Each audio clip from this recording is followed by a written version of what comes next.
Hello दोस्तों, आज की इस वीडियो में बड़े ही आसान शब्दों में इमरजेंसी इंजेक्शन को समझने वाले हैं कि हॉस्पिटल के इमरजेंसी वार्ड में कौन सी इंजेक्शन किस मरीज को किन कंडीशन के लिए लगाना होता है। यह वीडियो काफी इम्पोर्टेंट है दोस्तों, बेसिक नॉलेज के लिए भी और जो भाई बहन मेडिकल फील्ड से हैं उनके लिए भी। तो चलिए आसान तरीके से इमरजेंसी इंजेक्शन को समझते हैं। इस वीडियो में मैं आपको 3 चीजें बताऊंगा जिससे आपको आसानी होगी समझने में। पहला, इंजेक्शन का नाम। दूसरी, उस इंजेक्शन में क्या कॉम्पोजिशन होते हैं। और तीसरी, उस इंजेक्शन का उपयोग। तो चलिए समझते हैं। तो पहले बात करते हैं ट्रेनेक्सा इंजेक्शन के बारे में, जो कि आप इस इंजेक्शन को देख सकते हैं। इसका कॉम्पोजिशन दोस्तों ट्रेनेक्सामाइक एसिड होता है, जो आपको मार्केट में इजिली ट्रेनेक्सा नाम से मिल जाती है। इसका इस्तेमाल दोस्तों रक्त बहाव को रोकना होता है। अगर किसी पेशेंट का ब्लड बहुत ज्यादा बॉडी से बाहर आ रहा है, चाहे एक्सीडेंट होने पर या किसी फीमेल का पीरियड के दौरान ब्लड ज्यादा आ रहा है, तो वैसे कंडीशन में ट्रेनेक्सा इंजेक्शन उस पेशेंट को लगाया जाता है ताकि उसका ब्लड बहना बंद हो जाए। और हाँ दोस्तों, इसको आईवी यानी कि इंट्रावेनस में ही लगाया जाता है। होप सो इतना आपको क्लियर हुआ होगा कि ट्रेनेक्सा इंजेक्शन किस कंडीशन में यूज किया जाता है। इसका आप स्क्रीनशॉट ले लीजिए, फिर मैं आगे बढ़ता हूँ। नेक्स्ट जो इंजेक्शन आती है दोस्तों, उसका नाम है इटामिसिलेट, जिसका कॉम्पोजिशन इटामिसिलेट होता है, जैसा कि आप इस बॉक्स पर भी लिखा देख सकते हैं। इंसुलेट नाम से या किसी और नाम से भी यह इंजेक्शन मार्केट में मिल जाएगी, लेकिन इसका फेमस नाम है इटामिसिलेट इंजेक्शन। इसका इस्तेमाल दोस्तों मानसिक धर्म यानी कि पीरियड के समय होने वाले रक्त बहाव को रोकना है। यह भी ब्लड रोकने का ही काम करता है। कभी कभी दोस्तों फीमेल में पीरियड के दौरान ब्लड बहुत ज्यादा आने लगता है, उस कंडीशन में इटामिसिलेट इंजेक्शन यूज किया जाता है ब्लड को रोकने के लिए। इसका भी अब आप स्क्रीनशॉट ले लीजिए। नेक्स्ट जो इंजेक्शन आती है दोस्तों, वो है गैस्ट्राइटिस इंजेक्शन, यानी कि जब पेट में गैस बन जाती है उसे ठीक करने के लिए जो इंजेक्शन यूज में लाई जाती है उसे गैस्ट्राइटिस इंजेक्शन कहते हैं। पेंटोप नाम से यह इंजेक्शन आती है दोस्तों, जो काफी फेमस है, जो जनरली सभी जगहों पर उपयोग में लाई जाती है। इसका कॉम्पोजिशन पेंटोप्राजोल होता है। दोस्तों अच्छे से सभी का आप कॉम्पोजिशन याद जरूर कर लीजिएगा, क्योंकि यही कॉम्पोजिशन से आप दवाओं का यूज को समझ पाएंगे। इसका इस्तेमाल दोस्तों पेट में बनने वाली गैसों को ठीक करने के लिए किया जाता है और इसको दोस्तों आईवी में ही लगाते हैं, जैसा कि आप इस बॉक्स पर भी लिखा देख सकते हैं। दोस्तों किसी को भी इंजेक्शन लगाने से पहले यह जरूर देख लें कि वह कहां लगाने को कह रहा है, आईवी या आईएम। ये दोनों चीजें इंजेक्शन के बॉक्स पर ही आपको लिखा मिल जाएगा। नेक्स्ट जो इंजेक्शन है दोस्तों, ये भी गैस्ट्राइटिस इंजेक्शन है, जो एसिलोक नाम से आती है। यह इंजेक्शन दोस्तों आपका गैस भी ठीक करता है और पेट में बन रहे एक्स्ट्रा एसिड को भी नॉर्मल करता है। इसका कॉम्पोजिशन रेनिटिडिन होता है और इसका भी यूज आईवी में ही करना होता है। अब इसका यूज देख लेते हैं। तो इसका इस्तेमाल पेट में बनने वाले एसिड को कम करने के लिए किया जाता है। होप सो इतना क्लियर हुआ होगा दोस्तों, इसका भी आप स्क्रीनशॉट ले लो। नेक्स्ट है एंटी एलर्जिक इंजेक्शन। देखो दोस्तों इमरजेंसी वार्ड में एंटी एलर्जिक इंजेक्शन का भी यूज होता है, जो जनरली आप एविल का नाम सुने ही होंगे। इसका कॉम्पोजिशन दोस्तों फेनिरामाइन मेलेट होता है। इसका इस्तेमाल शरीर में कहीं भी होने वाली एलर्जी को ठीक करने के लिए किया जाता है। जैसे दोस्तों बॉडी में अचानक से ईचिंग होने लगी या किसी कीड़े के काटने पर हमारे बॉडी में ईचिंग या रेड रेड धब्बे जैसा हो जाए, उस एलर्जी को ठीक करने के लिए इस एविल इंजेक्शन का यूज किया जाता है, जिसका कॉम्पोजिशन फेनिरामाइन मेलेट होता है। यह आप याद रखना। नेक्स्ट जो इंजेक्शन है वो भी एंटी एलर्जिक है, जो डेक्सोना नाम से आती है। यह इंजेक्शन हॉस्पिटल में होता ही होता है। इसका कॉम्पोजिशन दोस्तों डेक्सामेथासोन होता है, जैसा कि आप इस बॉक्स पर भी लिखा देख सकते हैं। इसे IM एंड IV दोनों में दे सकते हैं। इसका इस्तेमाल दोस्तों कई प्रकार से करते हैं, जैसे एलर्जी, सांस लेने में समस्या।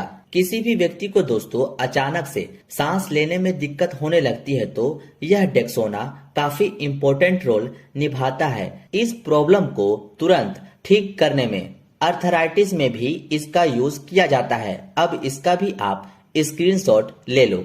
नेक्स्ट एंटी एलर्जिक में आती है बीटा SP, जिसका कॉम्पोजिशन बीटा मेथासोन सोडियम होता है। इसका इस्तेमाल कई प्रकार से करते हैं, जैसे एलर्जी, स्वेलिंग, किसी को सूजन हो गई है, ब्रीथिंग प्रॉब्लम, सांस लेने में समस्या, अर्थराइटिस, इन सब में हम लोग बेटामेथासोन सोडियम फॉस्फेट इंजेक्शन का यूज करते हैं, जो मार्केट में आपको बीटा SP के नाम से मिल जाएगा। और भी कई तरह की नाम से यह इंजेक्शन आती है, पर आपको बस इसका कॉम्पोजिशन याद रखना है, जो बेटामेथासोन होता है। इसका भी आप जल्दी से स्क्रीनशॉट ले लीजिए। नेक्स्ट जो इंजेक्शन आती है दोस्तों वो है एंटीबायोटिक। अब हम लोग कुछ इम्पोर्टेंट एंटीबायोटिक को देखने वाले हैं जो काफी फेमस है। जैसे एंटीबायोटिक में आती है मोनोसेफ इंजेक्शन। इसका नाम आप सुने ही होंगे।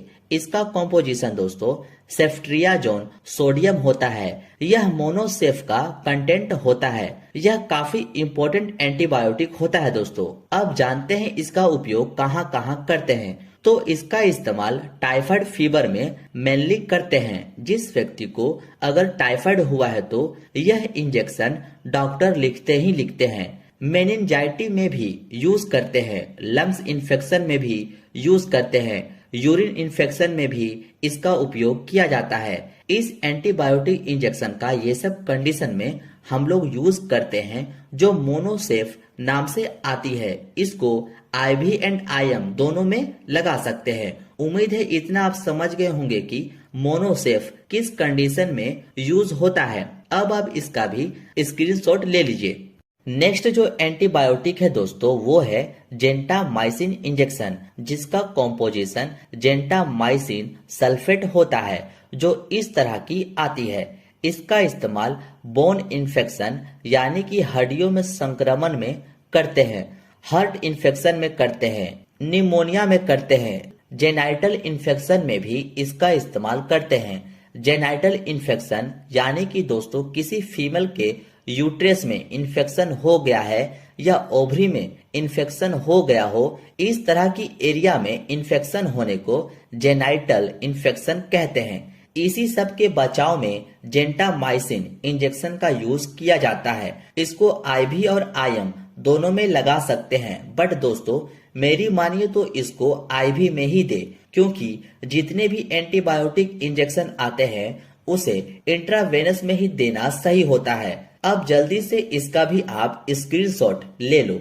नेक्स्ट एंटीबायोटिक आती है आपकी अमीकासिन, जिसका कॉम्पोजिशन दोस्तों अमीकासिन सल्फेट होता है। जैसा कि आप देख सकते हैं इस तरह की आती है, और मार्केट में आपको कई और नाम से भी ये दवा मिल जाएगी। Bone infection, intra abdominal infection, पेट के अंदर संक्रमण, निमोनिया, जेनाइटल इन्फेक्शन, ये सब चीजों में अमीकासिन इंजेक्शन का यूज करते हैं। अब इसका भी आप स्क्रीनशॉट ले लो। अब दूसरी एंटीबायोटिक आती है वो है टैक्सिम इंजेक्शन। इसी नाम से आपको मार्केट में इजिली मिल जाएगी। इसका कॉम्पोजिशन सेफोटैक्सिम सोडियम होता है। इसको दोस्तों आप IM और IV दोनों में यूज कर सकते हैं। इसका इस्तेमाल कई प्रकार से करते हैं, जैसे सेलुलाइटिस, त्वचा में पानी भर जाना। क्या होता है कभी कभी हमारे हाथ और पैरों में फफोले हो जाते हैं और उस फफोलों में पस या पानी भर जाता है, इसी को सेलुलाइटिस कहते हैं। इसी सेलुलाइटिस को ट्रीटमेंट करने के लिए हम लोग टैक्सिम इंजेक्शन का यूज करते हैं। और इंडोमेट्रियोसिस यानी कि हृदय की दीवार में संक्रमण होने पर हम लोग सेफोटैक्सिम इंजेक्शन का यूज करते हैं। लंग्स इन्फेक्शन में इस इंजेक्शन का यूज करते हैं। इतना आप समझ गए होंगे दोस्तों कि टैक्सिम इंजेक्शन को किस कंडीशन में यूज किया जाता है, इसका भी अब आप स्क्रीनशॉट ले लीजिए। अब आती है एंटीबायोटिक में पिप्जो इंजेक्शन। ये सबसे हैवी एंटीबायोटिक माना जाता है दोस्तों। ये बहुत ज्यादा इन्फेक्शन कंडीशन में यूज किया जाता है। इसका जो कॉम्पोजिशन होता है वो है पेनिसिलिन प्लस टेजोबैक्टम। ये दोनों ड्रग्स का दोस्तों कॉम्बिनेशन होता है और यह पिप्जो के नाम से आपको मार्केट में मिल जाएगा। इसका इस्तेमाल दोस्तों सेरुलाइटिस में करते हैं। यूटीआई यूरिन में संक्रमण होने पर इसका यूज किया जाता है। लंग्स इन्फेक्शन में किया जाता है। टाइफाइड और जॉन्डिस में पिप्जो इंजेक्शन का हम लोग उपयोग करते हैं। अब इसका भी आप स्क्रीनशॉट ले लो।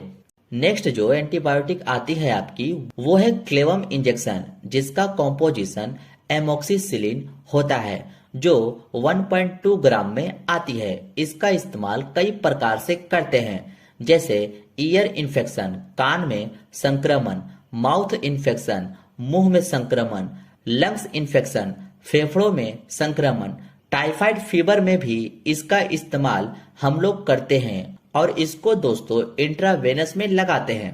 अब नेक्स्ट एंटीबायोटिक आती है वो है मेट्रोजिल इंजेक्शन, जिसका कॉम्पोजिशन दोस्तों मेट्रोनिडाजोल होता है। इसका मेनली यूज दोस्तों लूज मोशन में करते हैं। किसी व्यक्ति का अगर दस्त लग जाता है तो वैसे में इस इंजेक्शन का यूज किया जाता है। स्टमक इन्फेक्शन में, पेट में संक्रमण होने पर इसका इस्तेमाल किया जाता है। फूड पॉइजनिंग में इसका इस्तेमाल किया जाता है। यानी कि दोस्तों पेट से रिलेटेड जितने भी इन्फेक्शन होते हैं इस मेट्रोनिडा इंजेक्शन का यूज किया जाता है। इस तरह की इंजेक्शन आती है दोस्तों, इसका मेन कंटेंट मेट्रोनिडाजोल होता है। ये आप याद रखिएगा। इसका भी अब आप स्क्रीनशॉट ले लो। नेक्स्ट जो इंजेक्शन आती है दोस्तों वो है एंटी अमेटिक इंजेक्शन। एंटी अमेटिक का मतलब उल्टी रोकने वाली दवा होती है। आपने पढ़ा होगा अमेटिक का मतलब उल्टी। जब किसी व्यक्ति को दोस्तों उल्टी हो रही है और उस उल्टी को रोकने के लिए जो दवा यूज में लाई जाती है उसी को एंटी अमेटिक ड्रग्स कहते हैं। इसमें एमिसेट नाम की इंजेक्शन आती है जिसका कॉम्पोजिशन ऑन्डेनसेट्रोन होता है। ऑन्डेनसेट्रोन उल्टी रोकने का काम करती है, जो एमिसेट 2 ml नाम से आपको मार्केट में मिल जाएगी और भी अदर नाम से यह इंजेक्शन आपको मिल जाएगी। पर दोस्तों इसका जो मेन कंटेंट है वो है ऑन्डेनसेट्रोन। बस आप ये ध्यान में रखना। और ऑन्डेनसेट्रोन उल्टी रोकने का काम करती है। होप सो इतना क्लियर हुआ होगा कि ऑन्डेनसेट्रोन इंजेक्शन कब यूज करते हैं। अब आप इसका भी स्क्रीनशॉट ले लो। नेक्स्ट जो इंजेक्शन आती है दोस्तों वो है एब्डोमिनल पेन, यानी कि पेट के दर्द के लिए, जो डायनापार नाम की इंजेक्शन आती है। इसका कॉम्पोजिशन डाइक्लोफेनक होता है जो पेन रिलीफ में हेल्प करता है। इसका यूज पेट दर्द, शरीर में दर्द जैसी कंडीशन में हम लोग उपयोग करते हैं। यह इस तरह की एम्पुल में आती है जैसा कि आप देख रहे हैं और इसको इंट्रामस्कुलर में दे सकते हैं। बस आपको इसका कॉम्पोजिशन याद रखना है जो डाइक्लोफेनक होता है। यह डाइक्लोफेनक जिस मेडिसिन में लिखा मिले आप इजिली समझ जाना कि